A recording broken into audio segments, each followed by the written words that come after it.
You're watching ABC10 Plus This Week. Hello, I'm Walt Gray. You are watching ABC 10 This Week. Ukrainian refugees in the Sacramento region say delays in federal work permit approvals are preventing them from supporting themselves and rebuilding their lives in the U.S. ABC 10's Laura Painter investigates in dollars and cents. Tariffs could drive up costs for home goods, cars, and electronics this year. What you need to know. And we hit the back roads. John Bartel takes us to the rainiest town in America, where the Twilight vampires are from. ABC 10 This Week starts right now. Some members of our local Ukrainian community say they're facing a crisis. They say delays in their work permit approvals are costing them jobs, money, and their livelihoods. In an ABC 10 exclusive, anchor Laura Painter sat down with women who fled the Russia-Ukraine war and are now looking for answers. Becca, local Ukrainians I talked with over the past 2 months have been worried about how they are going to support themselves after losing jobs due to application review delays. It's something that's happening across the country. While some have had issues resolved, others are still waiting. For Alicia Redko and her son, simple moments like these are precious. They're creating a new life in California, building new memories together without war, thousands of miles from Ukraine. Through a translator, she tells me about the dangerous conditions back home. I'm from a small town in the western part of Ukraine. It's a Volyn region. It's close to Lviv region. My city is under constant attacks every day. Redko says she came to the U.S. on the Uniting for Ukraine, or U4U program, settling in Sacramento in January 2023. The program allows certain Ukrainians displaced by the war to come to the United States temporarily, with support from U.S.-based sponsors.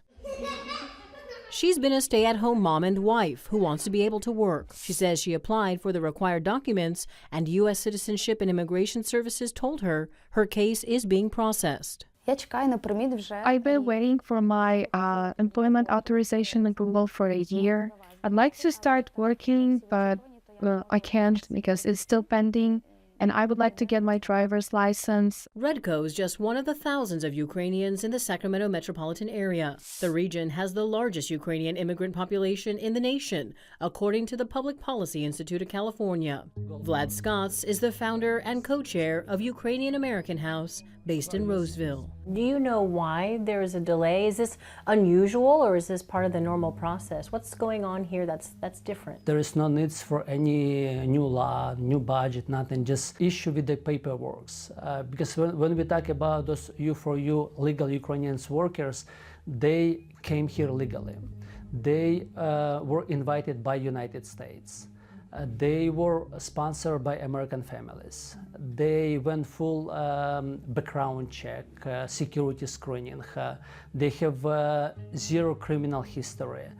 And they done everything what the American government asked them to do. And 2 years later, right now, they cannot continue working because of delay on the renewing. Scotts is also seeing stress on his business. I'm also like business owner. I employ a few hundreds people. And me personally, I was supposed to lay off a few people. And they are very good people. As delays continue, Uniting for Ukraine beneficiaries are running out of time. Some of them received the renewal 2 months late, 3 months later. Some of them just no renewal, and they don't have any like support line. They submit all documents, they provide everything, they paid extra fee. There is no system to speed up. When ABC 10 reached out to Immigration Services about delays, we were told requests will be reviewed on a case-by-case basis and were provided links to information about the reparole process and eligibility for certain Ukrainian citizens and family members. Scott says he reached out to the White House and his local congressman, Kevin Kiley. His office tells ABC 10 their advice was for people to reach out to their district office. That goes for anybody experiencing an issue with a government agency. I earned my degree as an English teacher. There is hope. After more than a year, Diana Coman has finally seen her work permit paperwork come through in December. While she's now breathing a sigh of relief being able to work again, The uncertainty up to this point was nerve-wracking. I was waiting a really, really long time. Many Ukrainians have that problem right now, so. What is this feeling as those days go on, as these weeks tick off on the calendar? It is stressful because I'm here by myself. I came here, by myself in September 2023. No family, no friends, all of them are back in Ukraine. I'm kind of building my life from scratch here. Olha Tokarczuk also waited months for her work permit. Without it, she had no way of supporting herself. I'm from Volyn region, but in 2020 I started studying in the State Tax University in the city of Irpin. And in the first days of the war, Irpin was almost completely destroyed, and I was left without my university, the place where I studied, and without the city where I was going to build my future. Back home, her father is still fighting the war 4 years later. I cannot come back to Ukraine because it is too dangerous now. While Diana's and Olha's cases have been resolved, other Ukrainians, like Olesia and her family, are still anxiously waiting. How are you staying strong as a mom, as a wife? I find my support in the church. I rely on God. I rely on my friends. Well, Laura, what a powerful and sad story. Is Congress doing anything about this? I mean, this is happening across the nation. Yeah, thank you for that question. And there is a lot of talk around this topic. In November, dozens of Congress members sent a bipartisan letter to the Department of Homeland Security and U.S. Citizenship and Immigration Services, all in an effort to ensure Ukrainians in the Uniting for Ukraine program are not unfairly burdened by processing delays. Congressman and gubernatorial candidate Eric Swalwell is one of those who signed the letter. He tells ABC10 in part, quote, "For Ukrainians who are here and want to stay, work, and contribute, we must restore a functional immigration and parole system. There is a bipartisan coalition in Congress ready to stand with Ukrainians in the United States." We'll have his full statement on our website, abc10.com. Meanwhile, Vlad Scotts has also started a petition on change.org. You can find that link on our website as well. So, Becca, really a lot of different moving parts here, but we'll continue to follow these stories. Very good. Thank you, Laura, for your reporting. A new bill could soon limit how much money people can make off concerts and event tickets. Good evening. Thank you for joining us on To The Point. I'm Becca Habiger. The bill is meant to stop resellers from mass buying and then jacking up prices. ABC10's Jeannie Nguyen shares with us how the bill would work and why critics warn this could maybe actually hurt fans. Becca, the bill would put a cap on how much money you get back if you resell a ticket for event venues like the Sacramento Crest Theater. The owner tells me he thinks it would benefit his business, but an organization representing the resale market says this bill would end up costing fans more. $2 movie nights at the Crest Theater is something owner Robert Emmerich says is his treat for the community. I think we get 35 cents or something for the ticket. And with the intent that we have something affordable for the community. With the intention of having something affordable for the community, Emmerich says mass resellers end up turning a major profit on his low-priced tickets. These bots go in there and then they intercept our tickets and then they turn around and try to resell the tickets for, say, $10 or $20. Democratic Assemblymember Matt Haney is hoping his bill, AB1720, can put an end to the price gouging says is his treat for the community. I think we get community. With the intention of and try to resell the tickets for, say, $10 or $20. Democratic Assemblymember Matt Haney is hoping his bill, AB1720, can put an end to the price gouging for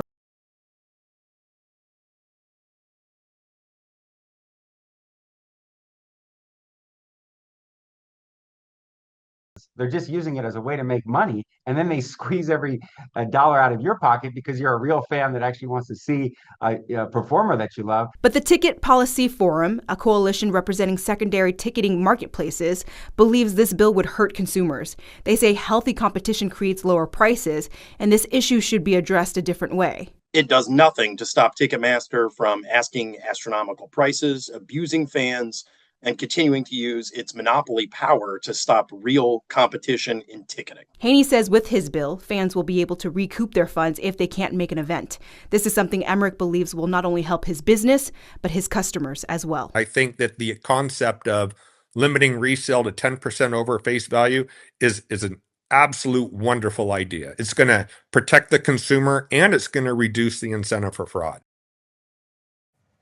And there is another bill making its way through the legislature that the Ticket Policy Forum also opposes. Assembly Bill 1349 would put more limits on mass ticket purchases with the purpose of reselling for profit. That bill recently passed in the Assembly and will head to the Senate next. Becca. Ginny, thank you. Affordability in the spotlight. Price increases could be on the horizon and shoppers should be stocking up on certain items. That's according to Wells Fargo. With recent tariffs and worries about inflation hot topics these days, I took these concerns to a local economics expert to break down what we could expect with prices this year. Most of the projections that you see, particularly from, for example, like the Federal Reserve, is that inflation is moderating and over the next couple of years expected to come down even more than it has. Derek Stimmel, economics professor at UC Davis, says he doesn't expect general jumps in prices this year. And in terms of pricing, things are moderating right now. I think inflation in general is coming down with these tariffs. I don't think they're moving the needle in general as much, but in certain parts of the economy or certain products, you might see some price increases for sure, or if we haven't already. One of those areas could be home goods, according to Wells Fargo, which anticipates retailer inventory prices to be driven even higher by tariffs. A lot of businesses stocked up on their inventories ahead of time, right, trying to avoid the tariffs. But now that some time has gone by, all of those inventories have essentially been depleted. And so as they're restocking now again, they're having to pay the higher prices that come with the tariffs. Meaning some of those higher costs could be passed down to you. Are there any particular products consumers should be looking out for now or keeping an eye on the price-wise? I think there's a couple of things. Anything that's kind of got steel or aluminum based on it. That includes canned goods and automobiles. Vehicles are also impacted by steel tariffs. In addition, Stimmel advises keeping an eye on prices for electronics. He says increased demand for AI is pushing up the price for computer chips. Meanwhile, prices for services are also something to watch. Beyond the tariffs, we kind of have a little bit of an emerging labor shortage in certain areas of the economy. We've seen this in like childcare costs and elder care costs. So, should you stock up now on items you think will get more expensive later this year? It's a way of kind of hedging yourself a little bit against the possibility of higher prices. In general, I think it's probably a bad strategy overall. There are some food items expected to go down in price this year. The U.S. Department of Agriculture says eggs, dairy products, and pork are expected to decline compared to 2025, while AARP predicts higher prices for clothes and footwear and utilities and health insurance. The conversation doesn't end here. Stream all of our dollars and cents coverage right now on the ABC10 app. Email me your money questions at lpainter@abc10.com. Well, California lawmakers are working to bring home insurance rates down. It all comes as we face more extreme weather events. ABC10 State Matters political reporter Jenny Hub breaks down the new piece of legislation.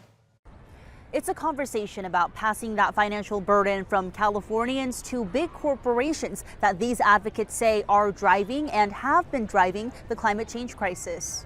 Californians should not have to continue to pay the full cost of climate-driven disasters, given the role that fossil fuel corporations have played in getting us here. Thursday morning, Democratic State Senator Scott Wiener, alongside advocates and survivors of disasters, including the Altadena fire and the historic 2024 San Diego floods, pushed for SB 982, the Affordable Insurance and Recovery Act. We have to ask, who is not paying? Ratepayers are paying, insurance companies are paying, the government is paying. The only group not paying is big oil. And so Wiener's bill seeks to make large oil and gas companies pay for climate-fueled disasters, essentially by recouping costs on behalf of insurance companies and homeowners. Advocates say even the FAIR Plan, California's insurer of last resort for homeowners who can't get private coverage, is underwater and seeking major premium increases. Insurance companies are leaving the state because of the cost of recovery here after a disaster is too great and doesn't pencil out for them. California's Attorney General would sue those companies on behalf of victims. Some of the big players, of course, are like Shell and Chevron and Exxon, but it's really any company that meets those size threshold. Threshold of a revenue of at least $500 million over the past 3 years and was or is involved in the fossil fuel industry in California. My house was completely submerged. My car floated away. I had to carry my pit bull out. The water was up to my waist. Since insurance was not enough, I'm in debt. But opponents like Republican Assemblymember Carl DeMaio says Wiener's approach is misguided and would raise the price at the pump. Who's going to pay for that? Yep, you got it. Me and you, the ratepayers, drivers on the road. The state gets a massive excise tax on every insurance policy. DeMaio also says not charging that special state tax on insurance premiums, which contributes to overall state revenue, would be an option. The bill is headed to its first committee hearing in the coming weeks. At the state capitol, Jenny Hutt, ABC 10. In 10 on Your Side, a Sacramento viewer says a recent purchase from Amazon proved to be a major headache and left him out thousands of dollars. 10 on Your Side went straight to Amazon for answers, and tonight the company is apologizing. And this is the setup you did for that outdoor restroom? Correct. Danny Portman ordered this $2,000 outdoor bathroom from Amazon back in November. The site claims they delivered the product, even producing a tracking number and an alleged photo of the delivery. But Danny says that photo they sent was a much smaller item on someone else's porch, not his. And it said, put on your front porch. I'm like, wait a minute. This thing weighs almost 500 pounds, 10 feet tall, 7 feet by 5 feet. That's not going to fit on it. So I called up Amazon. Danny showed me the extensive work he'd done in preparation for the portable bathroom. This is sewer, electrical. I've got everything all prepped, which cost me thousands and thousands of dollars. He says he made multiple calls to Amazon demanding they send what he purchased. And I got nowhere with them. I talked to some managers. I even had one manager that hung up on me.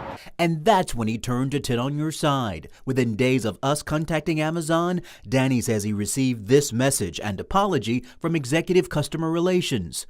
The company said, "You're right. The experience you had was not ideal, nor was it what we hoped for our customers. Again, I'm truly sorry you haven't received your order, and the price on the item has now changed. However, sellers set their own prices, and we are unable to price match. While I realize it can't fully make up for what happened, please accept the $100 gift card I've issued to your account as a small gesture of goodwill." Amazon also processed a full refund of the more than $2,000 Danny spent for the outdoor bathroom. Still, Danny says the company failed to deliver what they promised. If you're paying for the service for Amazon, then they should do the research and they should make sure that the third-party companies are selling the products and doing it right for the customer, and they're not.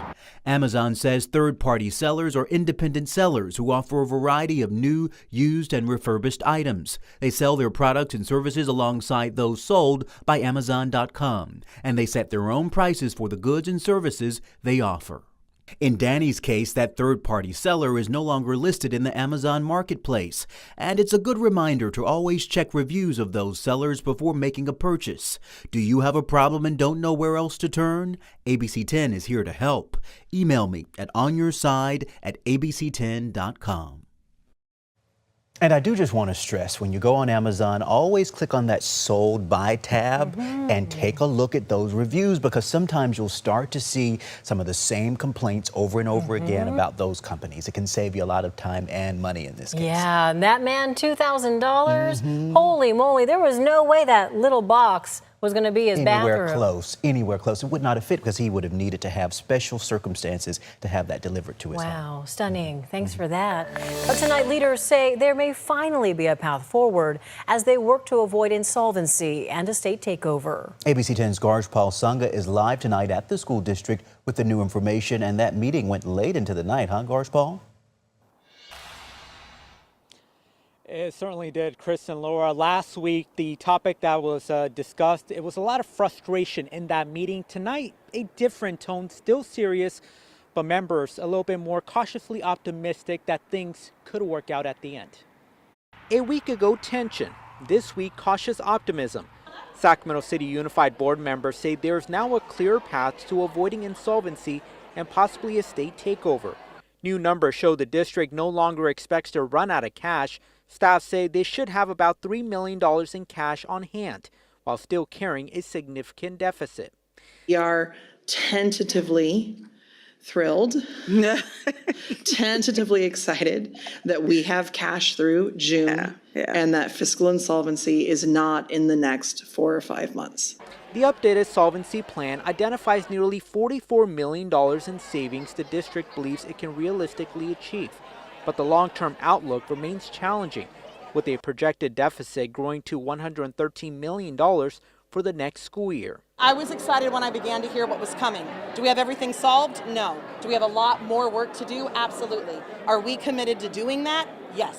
Still, some district employees and unions are pushing back about furloughs and layoffs of administrators. Changes of this magnitude, without bargaining, are not procedural oversights. When administrators are taken out of the workplace, schools do not function the same. School leaders are not asking for special treatment. We're asking for fair treatment. Furloughing unrepresented staff, once deemed essential, means furloughing our chefs and our nutrition supervisors, the people who make this program work. And speaking of the furloughs, later in the meeting, the board voted to remove the furloughs from the table for now. Now, the next meeting is going to be on February 19th to get another update on this plan to see if these numbers still stick. Reporting live from Sacramento County.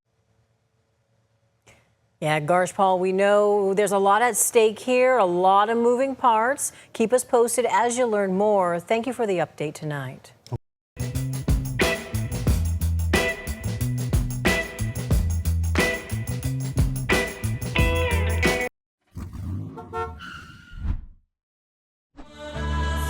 In the state of Washington, under a near constant cover of clouds and rain, there's a small town named Forks. When Kristen Stewart's character Bella describes the town of Forks, Washington in the movie Twilight, she's describing a real place, a really rainy place. We're the rainiest town in the contiguous United States. How much rain are we talking? We get average 10 feet of rain a year. 10 feet of... Yes. Constant cloud cover is ideal for vampires, and that's exactly why author Stephanie Meyer made Forks, Washington the home of her Twilight book series. That's also why Chamber of Commerce director Lissy Andros moved here as well. I moved here because of the books and the saga, and I moved here from Texas in 2009. Besides being the rainiest town in America, it was also the logging capital of the world, at least until the spotted owl and environmental regulations crushed the industry. A lot of people moved out of the area because they lost their jobs, the mills closed.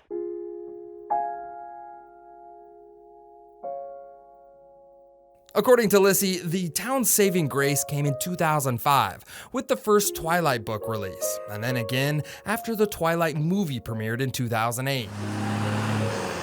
Practically overnight, the logging town of 3,000 people turned into a vacation destination based primarily on the Twilight mania. We've had an influx of tourism since then and had our busiest year this past year, had over 90,000 people visit us this last year.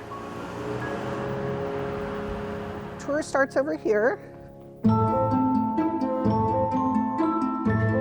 To give people what they wanted, Lissy helped create Forever Twilight, the world's largest public collection of authentic Twilight movie props, chronicling the action-packed love story between a teenager and a vampire.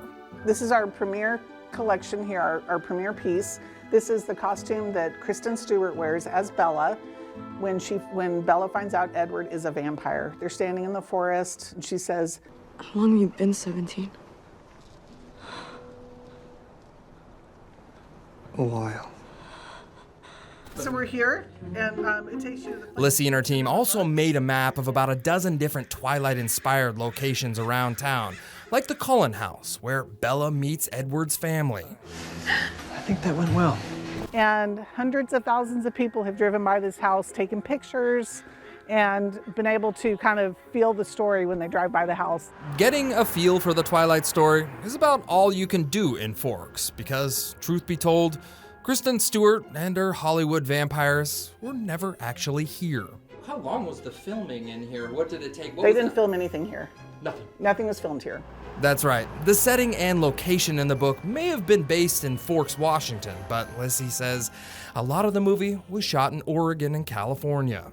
Forks is the setting of the story, and Stephanie Meyer says on her website that there could not have been a more perfect place for her story because It's just so mystical and magical here that if vampires walked the earth, they could be walking here in Forks. From Forks, Washington, home of Twilight, I'm John Bartel. Hope to see you on the back roads.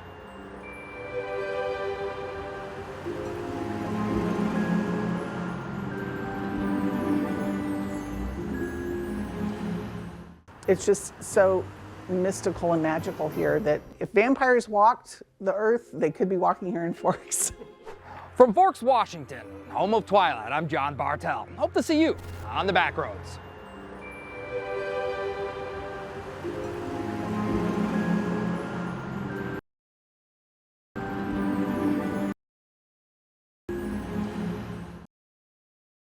Mystical and magical here that if vampires, they could be walking here in Forks. From Forks, Twilight, I'm John Bartel. Hope to see you on the back roads.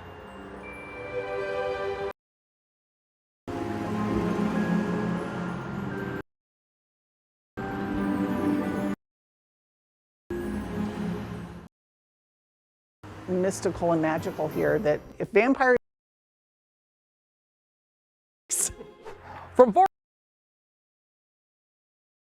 hope to see you on the back roads.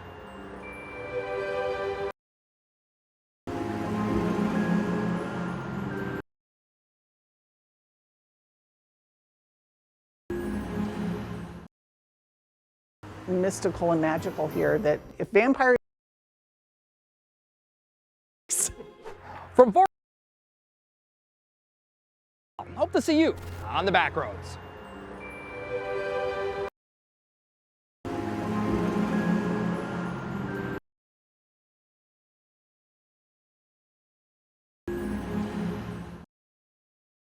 mystical and magical here that if vampires, From Forks, hope to see you on the back.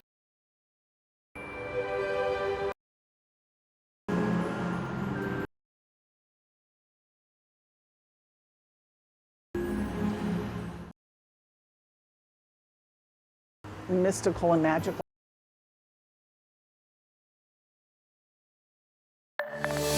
Thank you for watching ABC 10 this week. We're here 24/7 on the free ABC 10 TV streaming app. You can get your local news and weather anytime, anywhere. I'm Walt Gray. Take care. We'll see you next time.